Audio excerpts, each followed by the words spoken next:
Thank you, Kamala. Good afternoon, everyone. This morning, as was stated, the United States Supreme Court heard oral arguments on the case of grave importance to the American people. This case represents the latest attempt by the far-right ideologues to do what they've been repeatedly failed to do for a long time. In the courts, in the Congress, in the court of public opinion, over the last decade, to eliminate the entirety of the Affordable Care Act. In the middle of the nation's worst pandemic, let's be absolutely clear about what's at stake. The consequences of the Trump administration's argument are not academic or an abstraction. For many Americans, they are a matter of life and death in a literal sense. Affordable Care Act. With the dramatic expansion of health, this argument is going to determine whether women, as is pointed out, will once again be charged higher premiums just because they're women, or seniors will see their prescription drug costs go up. And like kids who, whether or not they can stay on their parents' plans till age 26, whether annual lifetime benefits will be reimposed.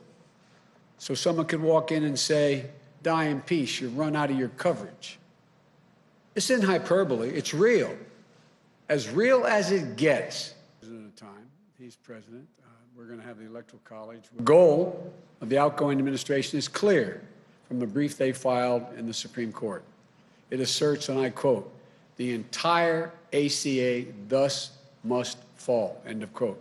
And I've spoken to the minority leader in the House. When a family is faced with the awful news of a child's diagnosis with leukemia, or a mom forced to battle against breast cancer, an accident that leaves loved ones unable to live the life they've always known, it stops your heart. It stops your heart. It wrenches your entire world right off its axis when that happens. And many of you know that from your own personal experiences. Believe me, I know the feeling, and too many American families do as well. Must fall, end of quote. Now, Obamacare is a law that every American should be proud of. May God keep you safe in this COVID environment.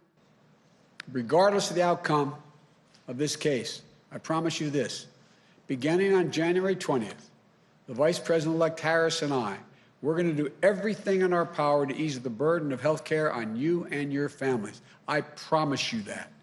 As I said, I will protect your health care like as with my own family.